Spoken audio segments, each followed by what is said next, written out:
Good morning. Still here in Ecclesiastes, and we're going to read chapters 5 and 6 this morning. So get your Bibles and read along with me if you want. And let's go ahead and get started. Chapter 5. Walk prudently when you go to the house of God, and draw near to hear rather than to give the sacrifice of fools, for they do not know that they do evil. Do not be rash with your mouth, and let not your heart utter anything hastily before God, for God is in heaven and you on earth. Therefore let your words be few, for a dream comes through much activity, and a fool's voice is known by his many words. When you make a vow to God, do not delay to pay it, for he has no pleasure in fools. Pay what you have vowed.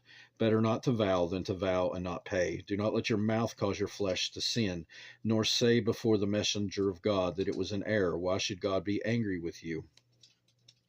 Excuse and destroy the work of your hands.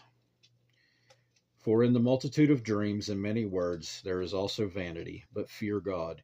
If you see the oppression of the poor and the violent perversion of justice and righteousness in a province, do not marvel at the matter, for high official watches over high official, and higher official over them. Moreover, the profit of the land is for all, even the king is served from the field.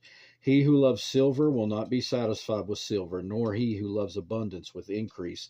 This also is vanity. When goods increase, they increase who eat them. So what profit have the owners except to see them with their eyes?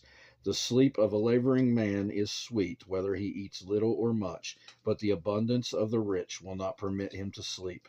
There is a severe evil which I have seen under the sun, riches kept for their owner to his hurt, but those riches perish through misfortune. When he begets a son, there is nothing in his hand. As he came from his mother's womb, naked shall he return, to go as he came, and he shall take nothing from his labor which he may carry away in his hand. And this also is a severe evil, just exactly as he came, so shall he go. And what profit has he who has labored for the wind? All his days he also eats in darkness, and he has much sorrow and sickness and anger. Here is what I have seen. It is good and fitting for one to eat and drink, and to enjoy the good of all his labor in which he toils under the sun, all the days of his life which God gives him, for it is his heritage. As for every man to whom God has given riches and wealth, and given him power to eat of it, to receive his heritage, and rejoice in the labor, this is the gift of God. For he will not dwell unduly on the days of his life, because God keeps him busy with the joy of his heart. Chapter 6. There is an evil which I have seen under the sun, and it is common among men, a man to whom God has given riches and wealth and honor, so that he lacks nothing for himself of all he desires, yet God does not give him power to eat of it, but a foreigner consumes it. This is vanity, and it is an evil affliction. If a man begets 100 children and lives many years, so that the days of his years are many, but his soul is not satisfied with goodness, or indeed he has no burial, I say that a stillborn child is better than he. For it comes in vanity and departs in darkness, and its name is covered with darkness.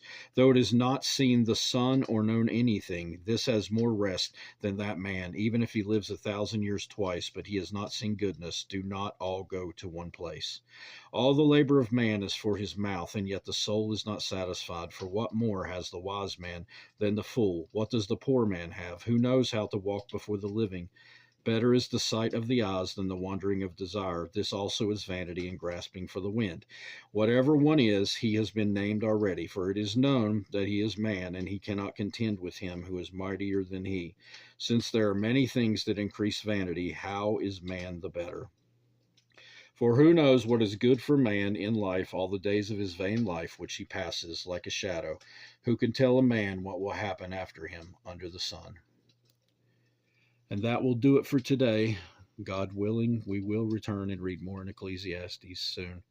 I hope you have a great rest of your day, and please read your Bibles for yourselves. Goodbye.